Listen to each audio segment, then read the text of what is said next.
guys, welcome back to my channel. My name is Oluchi and this is Midnight Reading. So today I'm going to be doing a video that I wanted to shoot for a very long time.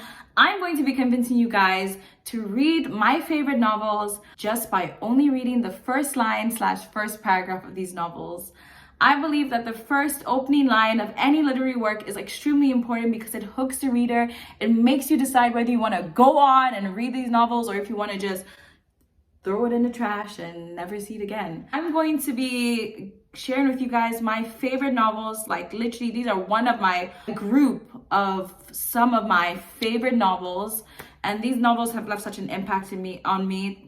Some of these novels are like my all-time favorites. Some of these novels are just novels that have either changed my life or just are always going to be with me, be in my heart, be within me, be in my soul, be a part of me. And I just want to share these novels with you and just hope that maybe you might find a favorite among these novels, or you might just go ahead and add all of them on your TBR list. So yeah, without further ado, let us get into the video. Walk to Moons by Sharon Creech is one of my utmost favorite novels, if not my favorite novel in the entire universe. I am not kidding when I say this novel changed my life.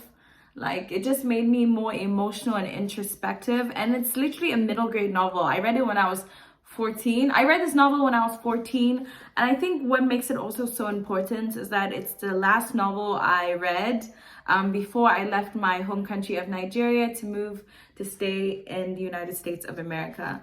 So this is the last novel I read in Nigeria, and like I had dreams about this novel.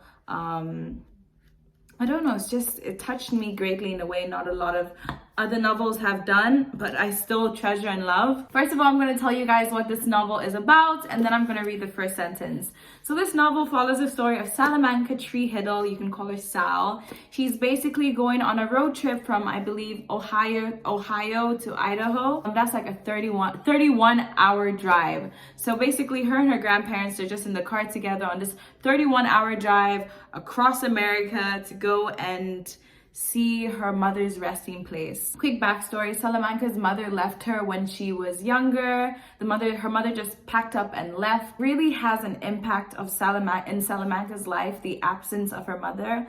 And on this trip, Salamanca is basically just telling, it's basically a collection of stories. It's not a collection of stories, but it's sort of a collection of stories. Salamanca is just telling her grandparents about her best friend called Phoebe Winterbottom and how queer and mystical and whimsical and imaginative her best friend is, and all these crazy things that go on in her hometown of Ohio. So it's just a very interesting read. Her hometown in Ohio has a bunch of interesting people, and one thing that Salamanca does have in common with her best friend Phoebe is that both their mothers unexpectedly left the family home and just went away to start a new life. So she kind of identifies with Phoebe a little bit. Salamanca is more quiet when it comes to personality, and Phoebe's more like out there, but they sort of connect on that emotional level of them not having their mothers in their life. There's romance in the book between a guy and Salamanca. It's just, and I guess I also identified a lot when I first read it. I was 15. The main character, I believe, is 14. So yeah, I'm just gonna go ahead and read you the first sentence or paragraph of Walk to Moons by Sharon Creech. The first chapter is called A Face at the Window. Gramps says that I am a country girl at heart, and that is true.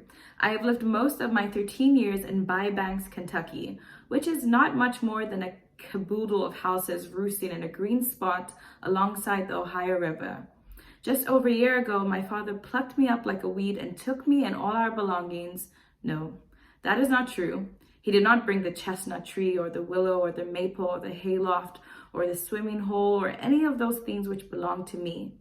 And we drove 300 miles straight north and stopped in front of a house in Euclid, Ohio. So that is the first paragraph of Walk to Moons by Sharon Creech. And just by reading the first paragraph, you can just tell that first of all, there's no mention of a mother. All she mentions is her grandpa and also her father picking her up, and she used the word plucked me up like a weed. So basically you're taking somebody out without caring what is being left behind or what is being damaged. So I just think that this is such a strong, I read this first paragraph and I was hooked. I couldn't put this book down. I read this book in one sitting. It's not a big book. I believe it's like 243 pages. It's not a big book, but I promise you it is amazing and will leave such an impact in your life. Maybe not at this age, but I feel like even if I go back and read Walk to Moons at this age, I think I'm still going to love it just as much as I loved it when I read it when I was 15. So the next novel I'm going to be reading the first line of is a classic, one of my favorite classics. Don't hate me. I see a lot of hate for this classic online, but guys, I love Holden Caulfield. And I'm not ashamed to say it. Just by saying that name, most of you already know who I'm talking about. This is The Catcher in the Rye by JD Salinger. So I absolutely love this novel. Yeah, I'm out of the closet. I love this novel and I'm not afraid to show it. Any Catcher in the Rye slander will not be tolerated, okay? Okay, everyone is entitled to their own opinion, so it's fine. But Catcher in the Rye basically is a story of Holden Caulfield and it's basically a story of teen angst. It's basically about teen angst. Holden Caulfield is about 16. I read this novel when I was 15. And I reread this novel, I think when I was 19. Yeah. So I read this novel for the first time when I was 15, just a year shy of being the main character, Holden's age. And I loved it. You know, when you're that age, you just have a lot of angst and you listen to music and you're just like, so you just listen to music. And I mean, that is probably why I kind of had like a little goth phase in my first year of college. Yeah, guys, in my first year of college, I almost had second year of college, I think I had like a little goth phase. And I blame Catcher in the Rye. I mean, I blame Catcher in the Rye. Like, I saw it coming. I was like, I feel like I will have a goth phase at least once in my life. Look at me now, you're like, goth phase? I'm like, yeah, goth phase. This novel is about Holden. We don't necessarily know the location, but from Holden's telling narration of the story, he's in a mental hospital, basically, and he was in prep school, and that was the 4th school he was in. So just by that information, you already kind of get a sense that this is either a troublemaker or a misunderstood kid. I think the author does such a good job in telling things from Holden's perspective and just being inside. He does such a great job. Like, if you read this when you're 15 and 16, I mean, some might disagree, but when I read it when I was 15, I was like, wow, he's a hero. I was like, he's the best. And he uses the B word a lot, not the BITCH word, but he uses the BASTARD word a lot when referring to things. And when I read it when I was 15, I never used to swear, but after reading this novel, I would say that word a lot. Like, I'll be like, just a freaking BASTARD. But then I stopped after like a month after reading the novel because it's not cute having a 15-year-old going around swearing. Yeah, let me go ahead and read the first line of the novel. If you really want to hear about it, the first thing you'll probably want to know is where I was born and what my lousy childhood was like and how my parents were occupied and all before they had me and all that David Copperfield kind of crap. But I don't feel like going into it. If you want to know the truth, in the first place, that stuff bores me. And in the second place, my parents would have about 2 hemorrhages apiece if I told anything pretty personal about them. They're quite touchy about anything like that, especially my father. So that is the opening to The Catcher in the Rye. To be honest, when I think about it, I don't know what hooked me, but I think what hooked me is that the narrator has this sort of like honesty. And not even honesty in the sense like, oh my God, he has so much integrity. He's an honest man. No, honesty in the sense that like, I'm going to say whatever the heck I want and I don't care. So it just reads like this is somebody that does not give a crap about anything. He's just going to tell you how it is and give his opinions, and that's just how it's going to be.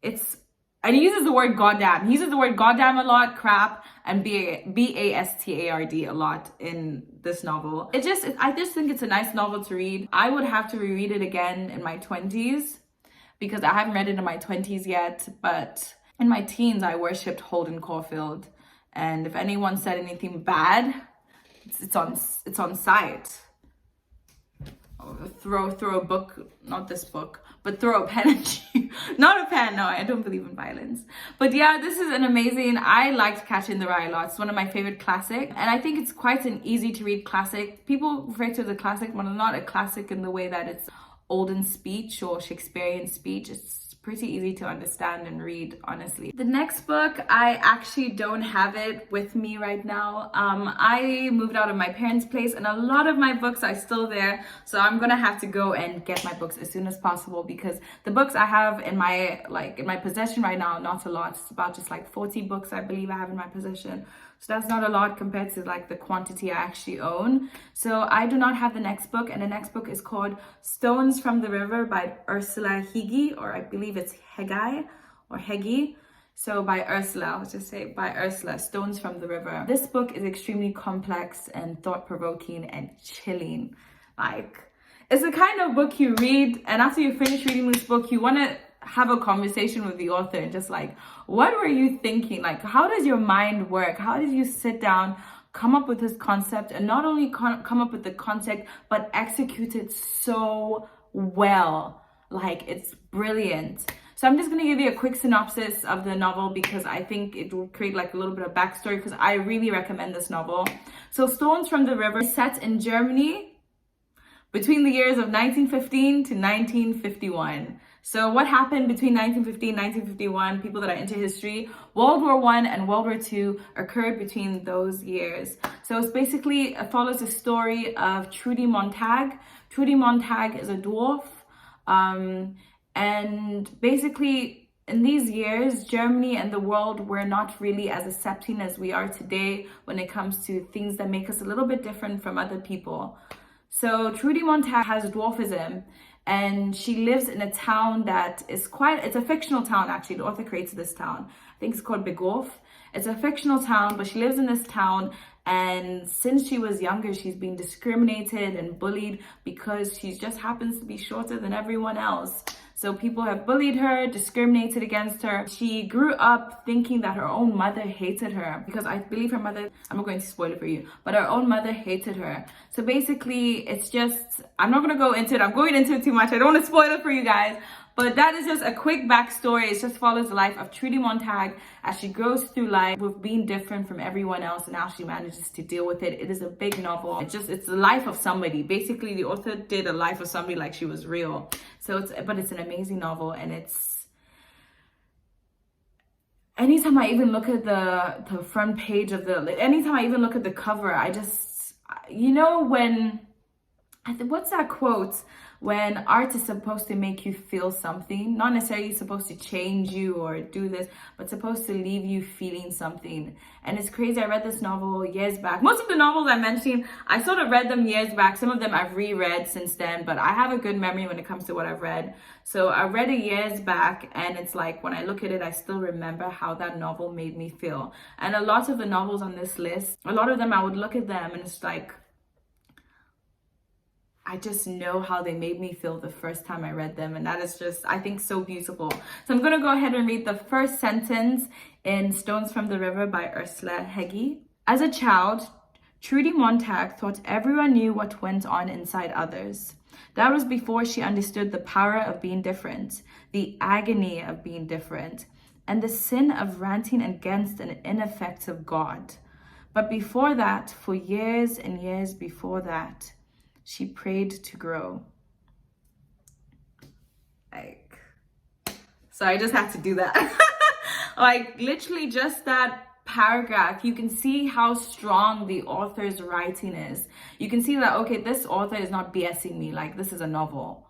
This is a novel, and she's writing the heck out of this novel, because Miss Ursula wrote the heck out of this novel. If you read this novel, it is, and it's so like different from what I usually read. Honestly, I read a variety of things, but it's so different from what I would usually go for, and it's like blows your mind. Like, this novel blows your mind. It opens your mind, and like, as you can tell, I love reading a lot about like people that are different, or just things that can make me understand other people better, I guess. So Stones from the River by Ursula Hegi is a freaking amazing novel that, right, pause this video right now and add it to your TBR. no, like pause this video, add Stones from the River by Ursula Hegi on your TBR list, and then when you finish reading it, shoot me a DM and tell me what you thought about this, because I want to talk about this novel with someone else, because nobody I know has ever read this novel, and it's a great novel to talk about. The next book I'm going to be reading, the first sentence of, is 19 Minutes by Jodi Picault. If you guys don't know Jodi Picault, she is the author of the famous novel and also adapted into a movie, My Sister's Keeper. This is a really good novel. I'm not going to go into it about what it's about because I don't want to spoil it for you guys. I'm only reading the sentences. I'm not reading the entire novel, but it's basically about life after a school shooting that happened in a very small town that wouldn't expect this kind of tragedy to take place. It basically has the main character, a popular girl, she has a great life, and then this happens, and it sort of shatters her world, or shatters the world of many families that were involved in this school shooting. I didn't know which one to read first, whether not necessarily a foreword, but they have like a letter in the beginning, or the actual first sentence of the novel, but I think I'm going to read the foreword. Just 2 sentences of the foreword, and then the last 2 sentences of the first chapter. So let me go ahead and do it. By the time you read this, I hope to be dead. You can't undo something that's happened. You can't take back a word that's already been said out loud. That's the first 2 sentences of the foreword, and I'm going to read the last 2 sentences of the first chapter. In 19 minutes, you can stop the world, or you can just jump off of it. In 19 minutes, you can get revenge. So just by reading both the foreword, honestly, and these sentences over here, you just already get like a tone of what's happening in the novel, that like somebody's angry, somebody's seeking revenge, and it took only 19 minutes for somebody's entire world to be turned upside down. And it's a big novel, as you guys can see. It's a big novel. It's like almost 500 pages. I think it is 500 pages, but it's extremely impactful. I first read this novel when I didn't really know a lot about school shootings, but we kind of had to do a project in school about school shootings, and that sort of led me to this novel. And actually a teacher, one of my teachers back then recommended this novel to me, and I could not put this novel down. It was insane. I know a lot of people don't like 19 minutes because they don't think it's realistic, or I don't think they handle the topic, because it is a big topic, but I think she did an awesome job. I thought she developed really strong characters, and I think this is an absolute, I recommend this novel. It is, especially this novel, if you want to sort of get into the minds of people that have survived school shootings or have been victims of school shootings. I think she did a pretty good job in giving you that sort of insight. So the next novel, I also don't have it on hand, but it is Forbidden by Tabitha Suzuma. I'm gonna put the picture right over here. Forbidden by Tabitha Suzuma. Anytime I mention this novel to people, they're like, what the hell are you talking about? Like, they're really like, are you okay? And I'm like, yeah, I'm totally fine. Because the synopsis is quite shocking. When I think of Forbidden by Tabitha Suzuma, I remember a time when I was in the cafeteria. I was about 17 years old. I was about to graduate senior year of high school. I remember in the cafeteria, I was reading this novel, and one of my friends came up to me. They're like, oh, you're always reading. What is this novel about? And I told them what the novel was about, and they're like, why are you reading something like that? And I was like, no, I thought the same thing before I picked up the novel, but I read it and it's brilliant. So basically, this novel is about incest. It follows the story of, I believe, 17-year-old Lachlan and 16-year-old Maya. They're brother and sister, same father, same mother. Basically, they are best friends. And they're extremely close, mostly due to the fact that their mother is wayward. She's hardly at home. She's an alcoholic. She's always out. So they have to take care of their other siblings. I believe they have 3 or 2 other siblings that they have to take care of, Lachlan and Maya, while also juggling school and a social life. So these are young adults that have a lot on their plates. They have jobs, they have to take care of their siblings who are extremely young, and they have school. and just all these other things they have to juggle, trying to pass school and trying to make sure the house is together, trying to make sure there's food on the table because they don't have a parent that's reliable. And the father is not, the mother and father are separated, so the father is just traveling the world and his children are literally suffering. I come from a big family. I have 5 sisters and I'm the oldest, so I can kind of understand the pressure of, you know, like I mean, my parents are amazing. My parents are still together. But more of like, since you're the oldest, you sort of have this level of responsibility that is different from the youngest. So it's like you kind of have to grow up faster or just step up your game at an early level in your life, basically. So I sort of identified what they were going through. I in no way support incest, but I feel like the author took a relatively taboo subject, and I think she did a fantastic job making you as the reader sympathize with them, feel for them, and just wish they weren't from the same family and they could just find these individuals or these characteristics that they like in each other and people that weren't just in their family. So yeah, it's a very, very, very, very, very interesting read. Just backstory about each character's personality. Lachlan has anxiety, he struggles with mental health, he chews on his bottom lip a lot. That's mentioned throughout the novel. He's constantly chewing on his bottom lip.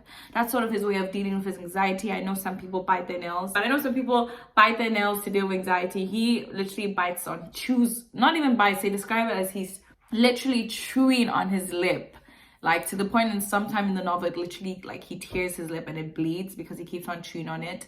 So Lachlan is like a loner, outsider, keeps to himself, relatively good looking. These are good looking kids. It's described in the novel, relatively good looking, while Maya, his 16-year-old sister, is beautiful. She's popular, she's outgoing, she's charismatic, literally the girl that every single boy wants to be with, and the girl every single girl wants to befriend, or if you're interesting girl, hate.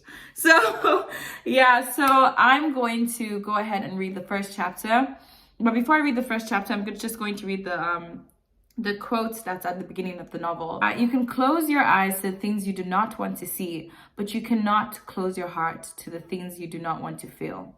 By Anon. Chapter 1, Lock-in. I gaze at the small, crisp, burnt-out black husks scattered across the chipped white paint of the windowsills. It is hard to believe that they were ever alive. I wonder what it would be like to shut up in this airless glass box, slowly baked for 2 long months by the relentless sun. Able to see the outdoors, the window shaking the green trees right there in front of you. Hurling yourself again and again at the invisible wall that seals you off from everything that is real and alive and necessary. Until eventually you succumb, scorched, exhausted, overwhelmed by the impossibility of the task. Yeah, just by reading that, you kind of get a sense of who Lachlan is. He's somebody that's sort of glass empty sort of guy, really. Glass half empty sort of guy. He's not dark though. What I would say is that Lachlan is not a dark person, even though that is a dark way to stare at it. But he is somebody that he's the oldest of I think 5-6 kids. And so, a lot of burdens fall upon him, and he's now smart and he has his academics. I think he's basically in his last year of high school, so a lot of pressure. He's not a hateful person. He's actually quite loving. Look at me defending my book boyfriend Lachlan. Toxic traits. That's one of my toxic traits. So yeah, it's a great, great, great novel. It's interesting. Don't be put off with the fact that you're reading a novel, a love story, basically about a brother and sister, Sweet Home Alabama. But just give it a chance, because I'm not saying it will change your perspective. It didn't change my stance on incest or anything like that, but it changed my... Basically, it gave me understanding. Above all, it gave me understanding that I have understanding. And I can see their side of the story and their perspective. It's sad, but it's taboo. So yeah, it's an interesting read. Forbidden by Tabitha Suzuma. You're gonna see this specific book a lot on my channel, because I just think she did such a good job with the writing, and I read this book 3 times. One fact about me, I love to read. I love to engage in literary works. But one thing I do not do often is read something more than once. I hardly, if ever, read my favorite books more than once or twice at most. I'll read it twice. But the fact that Forbidden, out of a lot of books that I prefer more to Forbidden, the fact I keep on reading it is because the way she handles a topic that is so crazy, I think intrigues me, and it tells a lot on the author's writing and her ability to get into people's heads. So Tabitha Suzuma is an underrated, I wouldn't say underrated, but she's not a very well-known author internationally, but this is a great novel, and from a great writer. So I definitely recommend this novel. Put it on your TBR list. You will not regret it. You will literally come to me in my DMs and be like, oh my god. And the way it ends, not gonna spoil it, but you're definitely gonna come into my messages and you're going to literally rant to me about the way this novel ended, because So there you have it, guys. I hope I convinced you to put these novels on your TBR list or check these novels out based on just the first sentence / paragraph of these novels. These are one of my most treasured novels, and it's such a pleasure that I'm sharing it with you guys, because these novels not only made me feel something, like it impacted me a lot, and I hope it makes you feel the same way it made me feel. I would love to hear your opinions. If you have read one of these novels, which is amazing, or if you're going to read one of these novels, I'd love to hear your opinions in the comment section below. And if you have read these novels and you'd like to talk about it or give me your opinions on it, then you guys can shoot me a DM. I'm going to leave my Instagram below. Just go ahead and send me a friend request and I will accept it. You can go ahead and shoot me a DM and we can chat about the novel and about how it made you feel and what you liked and what you didn't like. And even if you did not like these novels, I want to hear why you didn't like these novels, because it's always interesting hearing somebody else's perspective or opinion on things. Again, thank you guys so much for taking your time out to watch this video. If you like what you see, go ahead and give this video a like and subscribe, and I will see you guys in my next video. Bye!